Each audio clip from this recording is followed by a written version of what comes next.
Lo que pasa cuando te subestiman toda tu vida es que aprendes a dejar de corregir a la gente.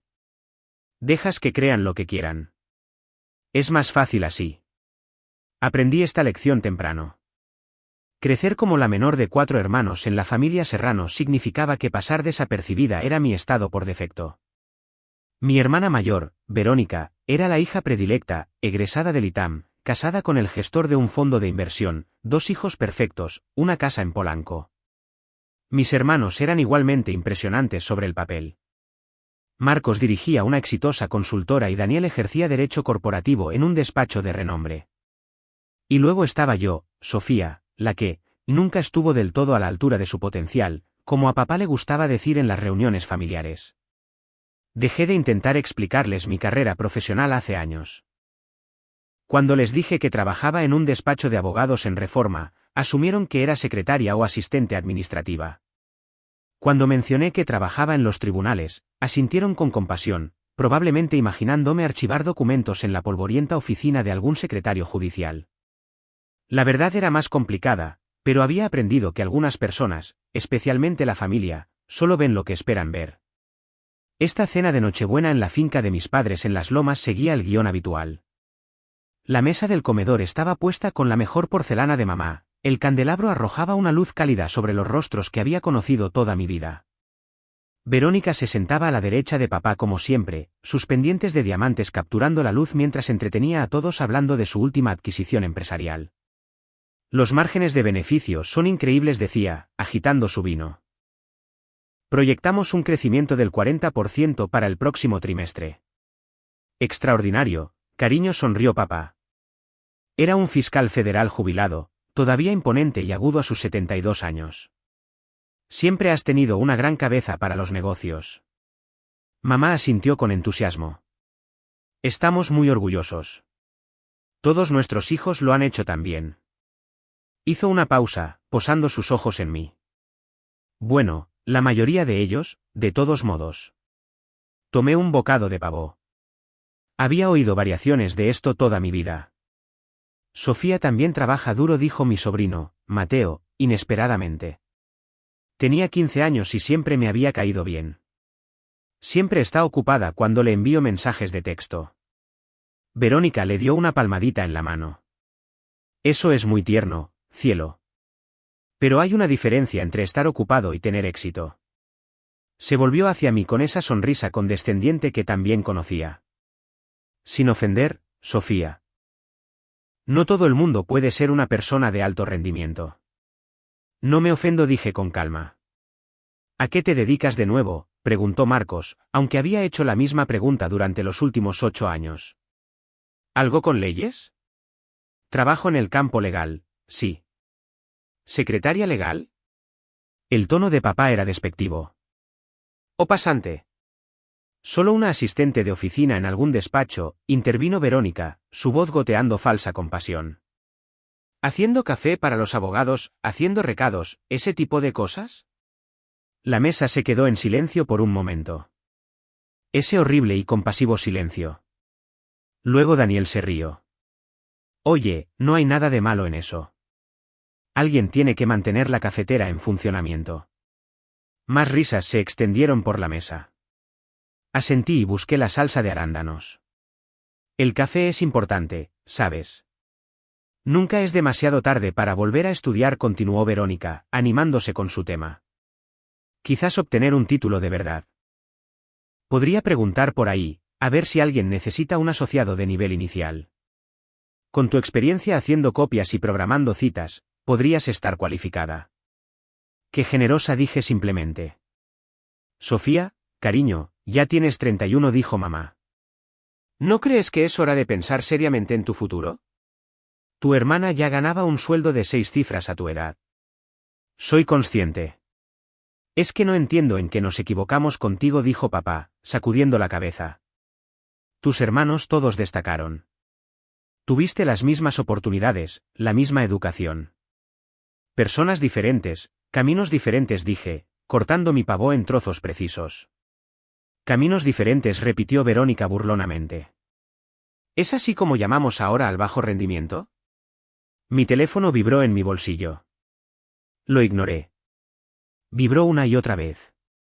Probablemente es correo no deseado, dijo Marcos. Aunque quizás sea tu jefe pidiéndote que vayas a trabajar en un día festivo. Eso es lo que pasa en los puestos de servicio. El teléfono empezó a sonar. Miré la pantalla, Secretaría de Acuerdos, SCJN. Urgente. Todos en la mesa notaron que mi expresión cambiaba. O más bien, notaron que no cambiaba. Había pasado años entrenándome para no reaccionar. Con permiso, dije, levantándome. Necesito atender esto. Ven, dijo Verónica mientras yo caminaba hacia el pasillo. Ni siquiera puede disfrutar de la Nochebuena sin que el trabajo la llame. Ese es el problema con los puestos de bajo nivel. Sin límites, sin respeto. Contesté en el pasillo. Ministra Serrano. Ministra Serrano, lamento mucho interrumpir su día festivo. Era Jaime, el secretario de Acuerdos. Su voz estaba tensa por el estrés. Tenemos una situación de emergencia. El caso Castillo. La ejecución está programada para la medianoche de hoy, y el tribunal colegiado acaba de denegar la suspensión. Necesitamos su decisión sobre el recurso de emergencia en la próxima hora. Mi mente cambió inmediatamente al modo que había ocupado durante los últimos 3 años desde mi nombramiento en la Suprema Corte. La vida de un hombre pendía de un hilo. Envíame todo. Lo revisaré de inmediato. El informe completo ya está en su correo electrónico seguro. La ministra Morrison y el ministro Chin también lo están revisando, pero usted es la ministra de circuito correspondiente. La decisión final es suya. Entendido. Tendré mi decisión en 45 minutos. Gracias, ministra Serrano. De nuevo, le pido disculpas por... Está bien, Jaime. Para esto estamos aquí. Colgué y volví al comedor. Todos seguían comiendo, seguían riendo, seguían existiendo en su burbuja donde entendían cómo funcionaba el mundo. ¿Todo bien con tu jefe?, preguntó Verónica con dulzura. No estás en problemas, ¿verdad? Necesito trabajar, dije simplemente. ¿Está disponible el estudio de papá?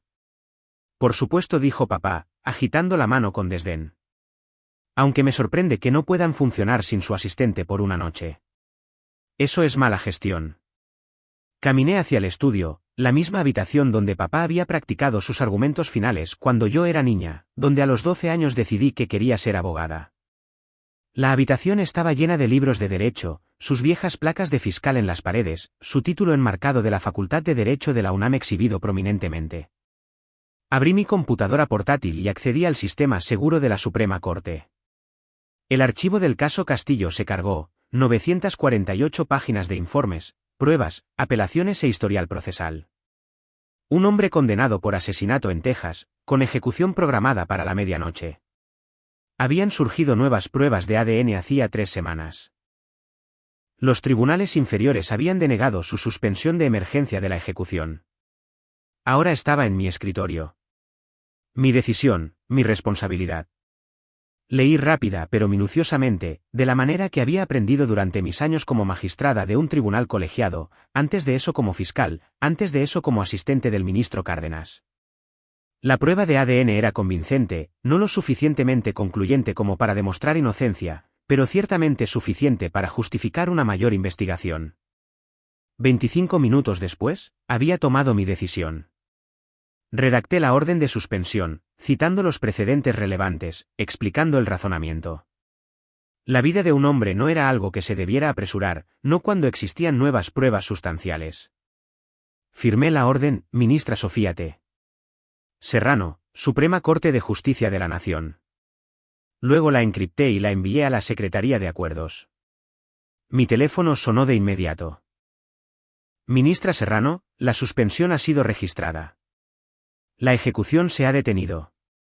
El Estado tendrá 60 días para responder al nuevo análisis de ADN. Bien. Gracias, Jaime. Y Jaime, dile a tu familia que lamento que también hayamos interrumpido su Nochebuena. Se rió, aliviado. Valió la pena, ministra. Feliz Navidad. Cerré mi computadora portátil y me senté por un momento en el estudio de papá, mirando sus logros en las paredes. Había sido un buen fiscal. Duro, justo, respetado. Yo había querido enorgullecerlo. Curioso cómo resultaron las cosas. Regresé al comedor. La cena estaba terminando, se servía el postre. Me deslicé de nuevo en mi asiento. ¿Todo arreglado?, preguntó Marcos. ¿Tu jefe está contento? Está solucionado. Debe ser agradable tener un horario flexible, dijo Verónica.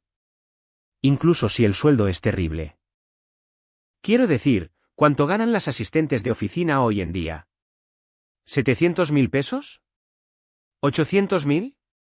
Tomé un bocado del postre. Sofía, dijo mamá suavemente, tu padre y yo hemos estado hablando. Queremos ayudar. Podríamos cubrir la colegiatura si quisieras volver a estudiar, obtener un título en derecho, quizás seguir los pasos de tu padre. Eso es muy generoso, dije. No te estás volviendo más joven, añadió papá. Y seamos honestos, has perdido suficiente tiempo en puestos sin futuro. El apellido Serrano significa algo en los círculos legales. Podría hacer algunas llamadas, conseguirte entrevistas en despachos respetables. Tendrías que empezar desde abajo, por supuesto, pero... Mi teléfono volvió a sonar. Esta vez era un número que reconocí de inmediato, la línea directa a la oficina de la ministra presidenta. Lo siento, dije, levantándome de nuevo. Un momento. Esto se está volviendo ridículo, murmuró Verónica. ¿Qué tipo de asistente de oficina recibe tantas llamadas? Contesté en el pasillo. Ministra Serrano. Sofía, soy Margarita. La ministra presidenta Margarita Robles, mi colega y amiga. Acabo de ver tu orden de suspensión en el caso Castillo. Un trabajo brillante. Exactamente la decisión correcta. Gracias, presidenta. Escucha, sé que estás con tu familia, pero necesitamos discutir el calendario para el próximo periodo. El caso de Amparo de Veracruz, vamos a necesitar tu voto. Y los otros casos de la agenda están resultando complicados. ¿Puedes pasar por mi oficina el sábado por la mañana? Por supuesto. 9 en punto. Perfecto. ¿Y, Sofía? Deja de permitir que te traten como a una secretaria. Hice una pausa. ¿Lo oíste? Tu micrófono no estaba silenciado cuando contestaste. Toda la secretaría escuchó a tu hermana. Se rió entre dientes. Están haciendo apuestas sobre cuánto tardará tu familia en darse cuenta. Probablemente debería decírselo. ¿Deberías? ¿O deberías dejar que sigan haciendo el ridículo? Se rió. De cualquier manera, nos vemos el sábado. Disfruta de tu postre. Cuando regresé a la mesa, Verónica estaba en medio de una historia sobre el cierre de un gran negocio. Y les dije, o aceptan mis términos o me voy. Así es como se impone respeto en los negocios. Impresionante, cariño, dijo papá. Siempre has sabido lo que vales. A diferencia de algunas personas, dijo Marcos, mirándome. Sin ofender, pero siempre has sido demasiado pasiva. Por eso estás estancada en puestos de apoyo. Necesitas ser agresiva. Exigir más. Exigir más, repetí.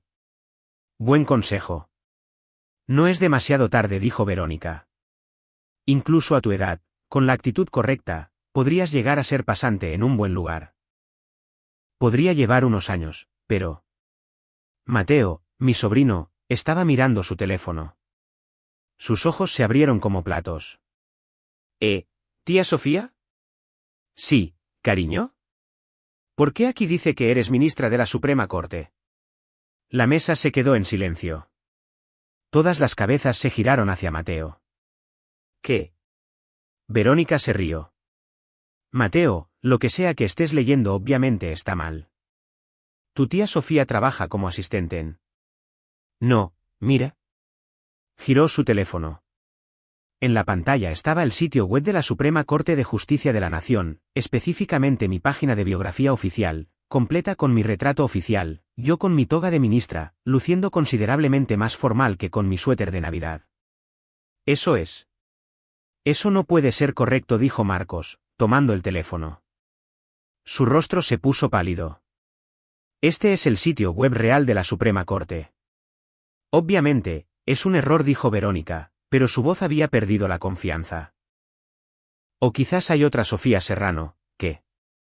Ministra Sofía Teresa Serrano, leyó papá en voz alta del teléfono de Mateo, su voz hueca. Designada por el presidente Morales hace 3 años a la edad de 28, convirtiéndose en la ministra más joven en la historia de la Suprema Corte. Anteriormente sirvió como magistrada de un tribunal colegiado de circuito. Facultad de Derecho de la UNAM, graduada con mención honorífica, fue asistente del ministro Cárdenas, es fiscal federal especializada en Derecho Constitucional. El silencio era ensordecedor. Pero dijiste. Empezó mamá, luego se detuvo. Dijiste que trabajabas en un despacho de abogados. Trabajo en el ámbito legal, dije con calma. Simplemente no especifiqué en qué tribunal. Nos dejaste pensar que eras una secretaria, susurró Verónica, con la cara roja. Nos dejaste burlarnos de ti, criticarte. Intenté decírselos, dije simplemente. Hace 8 años, cuando fui nombrada magistrada federal, no escucharon. Hace 3 años, cuando fui nominada a la Suprema Corte, estaban demasiado ocupados con la fusión de Verónica para asistir a mi comparecencia en el Senado. La Navidad pasada, cuando mencioné que necesitaba escribir una sentencia, asumieron que me refería a que estaba archivando papeles para los abogados. Las manos de papá temblaban. ¿Estás en la Suprema Corte? Sí. El tribunal más alto de la nación. Correcto. Y nunca nos corregiste cuando pensábamos. Lo intenté, dije de nuevo, muchas veces. Pero solo oyen lo que esperan oír. Soy la más joven, la callada, la decepción. Así que, cuando dije que trabajo en los tribunales federales, oyeron, soy una secretaria judicial. Cuando dije que estoy escribiendo una sentencia, oyeron, estoy tecleando el trabajo de otra persona. Cuando dije que no podía ir a cenar porque tenía sesión en el Pleno, oyeron, soy demasiado insignificante para tener tiempo libre. Verónica se había puesto completamente blanca. La Suprema Corte. Todas esas veces que me pediste consejo legal sobre tu empresa, dijo Marcos lentamente, y yo te dije que no lo entenderías porque no eras una abogada de verdad. Lo recuerdo. Daniel, el abogado corporativo, parecía enfermo.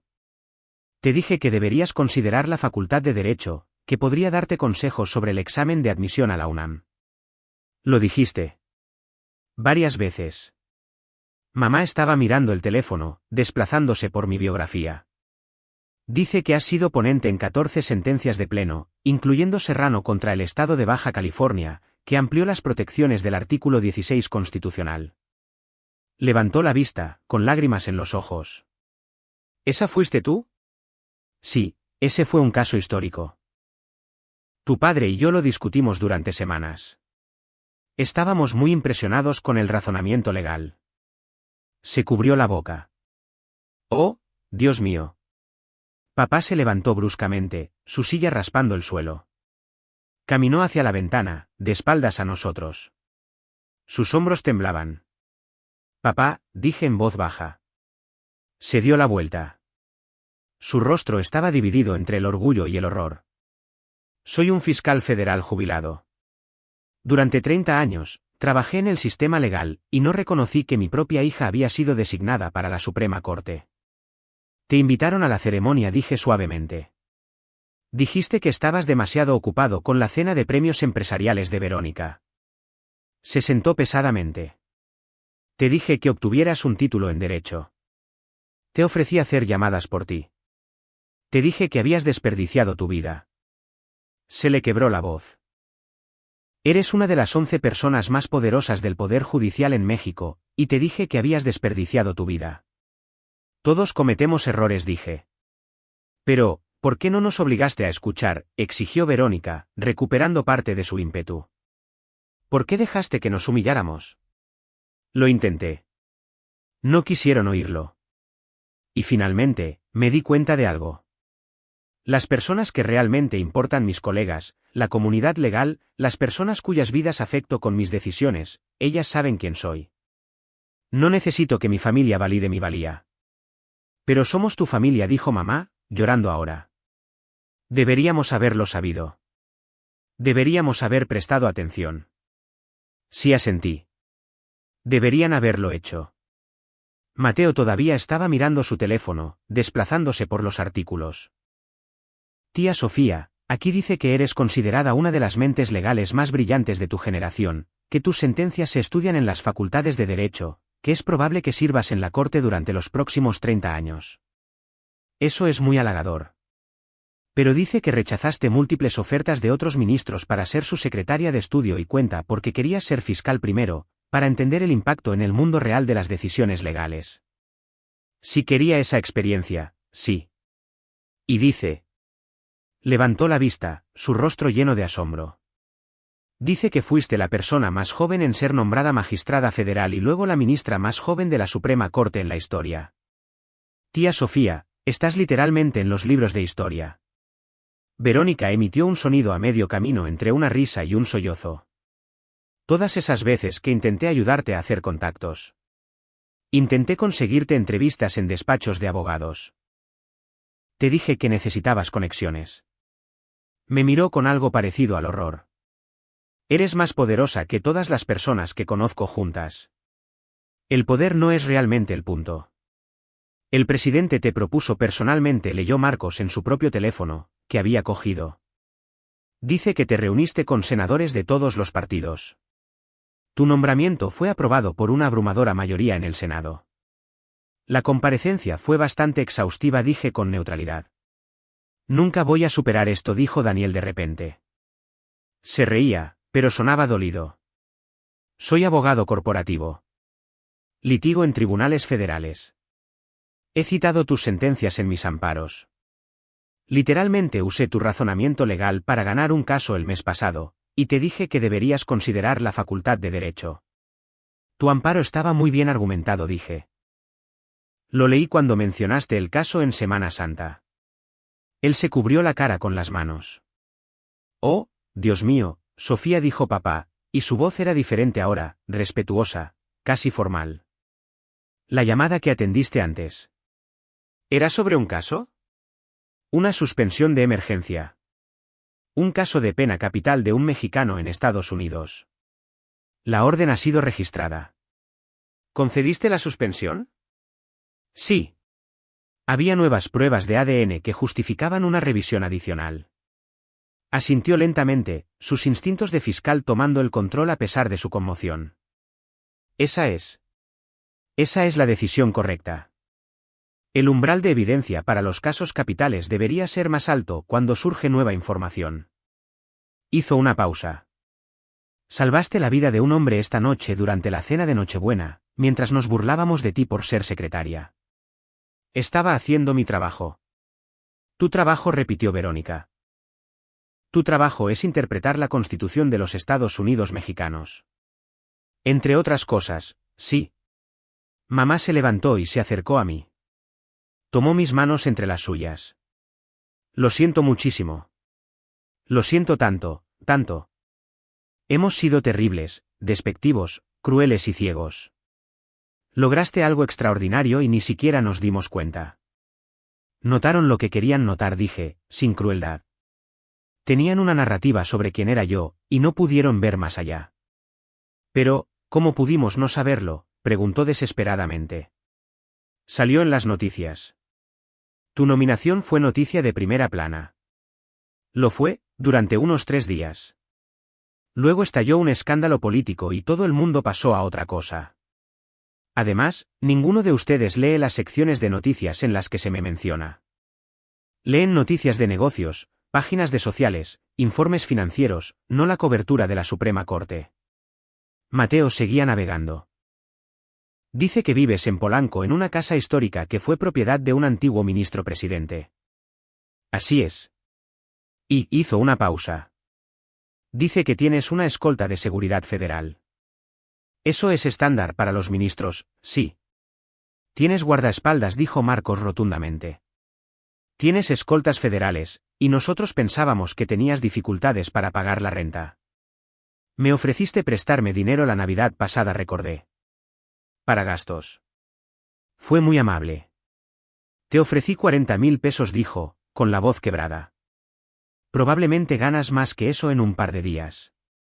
En realidad, los ministros de la Suprema Corte ganan poco más de 5 millones de pesos anuales, dije. Eso equivale a unos 14.000 pesos al día antes de impuestos. Verónica se rió histéricamente. Ganas casi 5 millones de pesos al año.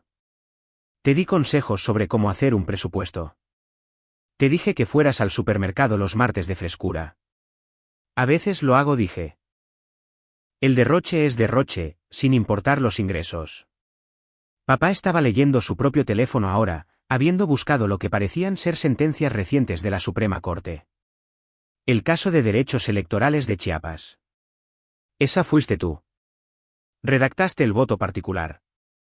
¿El voto particular que está siendo llamado una obra maestra de la interpretación constitucional? ¿Que los profesores de derecho dicen que influirá en la ley electoral durante generaciones? A algunas personas les gustó, sí. Dejó su teléfono y me miró con una expresión que nunca antes había visto. Sofía, soy un hombre orgulloso, quizás demasiado orgulloso. Pensé que entendía el éxito porque fui fiscal federal. Pensé que sabía lo que significaba servir a la ley. Hizo una pausa. Has logrado más en tus 31 años de lo que yo logré en toda mi carrera. Eso no es. Es verdad. Y en lugar de celebrarte, apoyarte, estar agradecido de que mi hija sirva en el tribunal más alto del país, te critiqué. Sugerí que necesitabas ayuda para encarrilar tu vida. Se le quebró la voz. Estoy tan avergonzado. Todos lo estamos, dijo mamá. Hemos sido horribles. Verónica estaba llorando ahora, el rímel corriendo por su cara. Me jacté de mis adquisiciones empresariales mientras tú, literalmente, decidías sobre derecho constitucional. Te llamé fracasada. Dije que desperdiciaste tu potencial. Creyeron lo que querían creer, dije simplemente. Pero, ¿por qué contestabas mis llamadas?, preguntó. Todas esas veces que me quejé de los problemas legales de mi empresa, te pedí tu opinión. Debes haberte estado riendo de mí. No me estaba riendo. Eres mi hermana. Quería ayudar. ¿Ayudar? Eres ministra de la Suprema Corte. Mis problemas deben haberte parecido tan triviales. Los problemas de cada persona les importan. Eso hace que valga la pena escucharlos. Mateo se levantó y se acercó a mí. Tía Sofía, creo que eres la persona más genial que he conocido. Sonreí. Gracias, Mateo. Te lo agradezco. ¿Puedo decirles a mis amigos que mi tía está en la Suprema Corte? Si quieres. Nunca me van a creer. Me abrazó rápidamente. Lamento que todos hayan sido malos contigo. ¿Está bien? No, no lo está, dijo papá con firmeza. Se enderezó y, por un momento, vi al fiscal que solía ser, imponente, autoritario. Sofía, no puedo deshacer lo que hemos dicho. No puedo retirar años de desdén y burla. Pero quiero que sepas que estoy orgulloso de ti. Profunda y genuinamente orgulloso. No porque seas poderosa o famosa, sino porque elegiste un camino de servicio. Porque usas tu mente brillante para buscar la justicia. Le tembló la voz. Eres mejor persona de lo que yo fui jamás. Papá. Déjame terminar. Estaba tan centrado en el éxito visible de tus hermanos, el dinero, el prestigio, los marcadores obvios de logro, que pasé por alto por completo lo que estabas haciendo. Estabas construyendo algo significativo. Estabas trabajando hacia una meta que importa. Y lo hiciste a pesar de nuestra falta de apoyo, a pesar de nuestras constantes críticas. Se secó los ojos. Lo siento. Y estoy orgulloso. Ambas cosas. Mamá asintió. Todos lo estamos. Tan orgullosos y tan arrepentidos. La habitación quedó en silencio por un momento. Entonces mi teléfono vibró con un mensaje de texto. Lo miré. Un mensaje de la ministra presidenta Robles. Les dije a los secretarios que dejaran de apostar sobre tu familia. Es indigno. Además, Jaime dice que la familia Castillo está agradecida por la suspensión. Buen trabajo, como siempre. Sonreí y guardé mi teléfono. ¿Era trabajo?, preguntó Verónica tímidamente. Solo una colega. Una colega de la Suprema Corte, dijo Marcos, todavía sonando aturdido. Tus colegas son los otros 10 juristas más poderosos de México. Hablamos sobre todo de argumentos y proyectos de sentencia. A veces debatimos cuestiones de procedimiento. No es tan dramático como suena. Sofía, dijo mamá con cuidado, estaría bien si. ¿Podríamos empezar de nuevo? ¿Podríamos realmente aprender sobre tu vida, tu trabajo? No lo que asumimos, sino la realidad. Lo consideré. Una parte de mí quería decir que no, dejar que se quedaran con su vergüenza y sus suposiciones. Pero miré alrededor de la mesa sus rostros, la vergüenza de papá, la esperanza desesperada de mamá, la realización devastada de Verónica, la conmoción de Marcos y Daniel, la abierta admiración de Mateo. Eran mi familia. Defectuosos, egocéntricos, a veces crueles, pero aún así mi familia. Podemos intentarlo, dije finalmente. Pero requiere que escuchen de verdad. No que asuman, no que descarten. Que realmente oigan lo que les digo. Lo haremos, prometió Verónica. Lo juro. No más suposiciones. Y no más compasión, añadí. No necesito su ayuda con mi carrera. No necesito sus contactos ni sus consejos sobre la ambición. Lo que necesito es que respeten que elegí un camino diferente al que esperaban y que ese camino resultó ser extraordinario. De acuerdo, dijo papá de inmediato. Completamente de acuerdo. Bueno, entonces. Tomé aire. Empecemos por lo básico. Sí, soy ministra de la Suprema Corte. Llevo 3 años en la Corte. Antes de eso, fui magistrada de circuito durante 5 años. Me especializo en derecho constitucional, particularmente en casos de amparo y protección de derechos humanos. Trabajo de 12 a 14 horas al día durante los periodos de sesiones.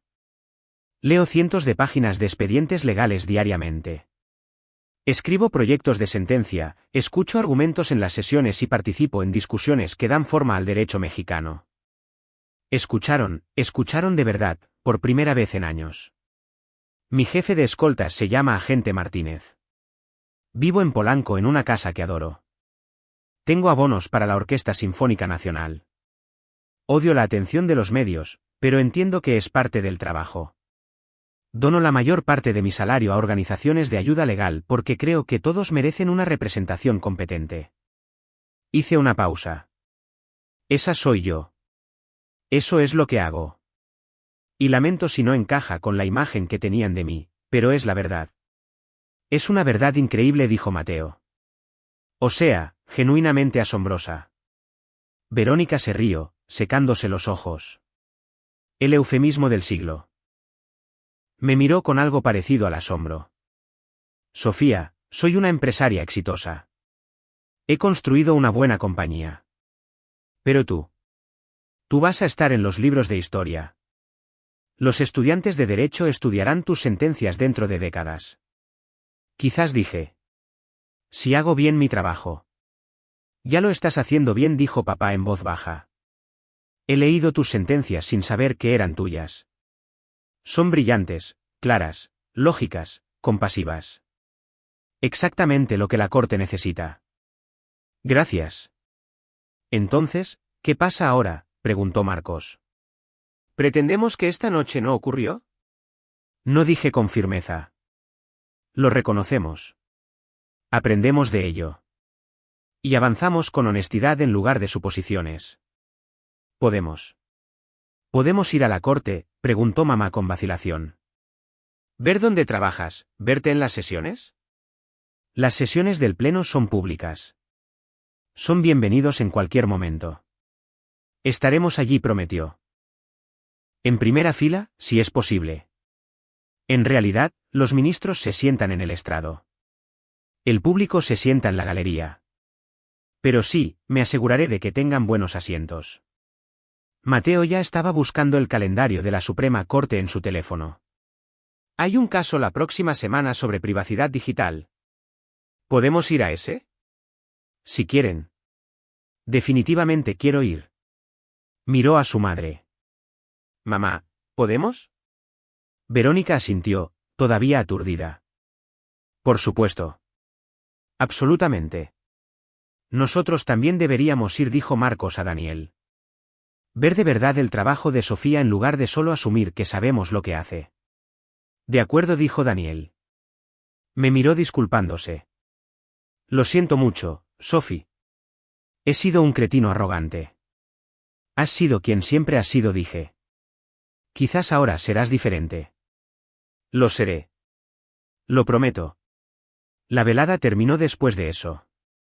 La energía cambió por completo. En lugar de actuar para los demás, comparar logros, establecer jerarquías, todos parecían sometidos, pensativos. Hicieron preguntas genuinas sobre mi trabajo. Escucharon cuando respondí. Me trataron como a alguien cuya opinión importaba. Fue extraño y agradable. Cuando me preparaba para irme, papá me llevó aparte. Sofía, necesito decir algo.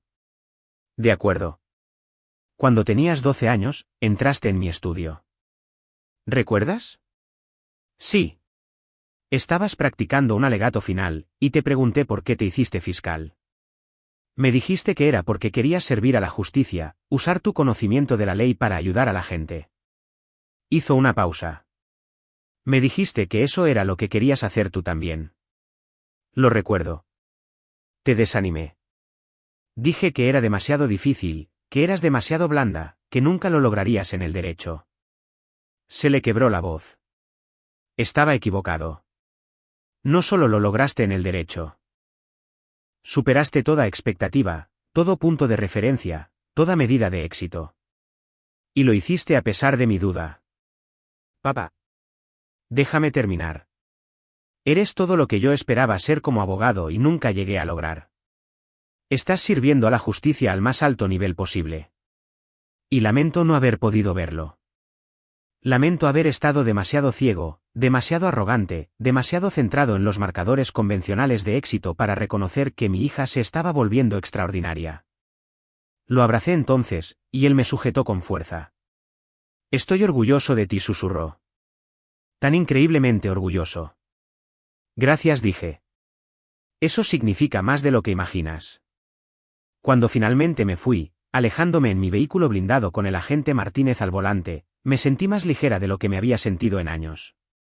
Not because my family finally knew the truth, but because I stopped carrying the weight of their expectations. I built something meaningful, something that mattered, and whether they recognized it or not didn't change its value. Mi teléfono vibró con un mensaje de texto de la ministra presidenta Robles. ¿Cómo fue? Sonreí y respondí. Más o menos como esperaba.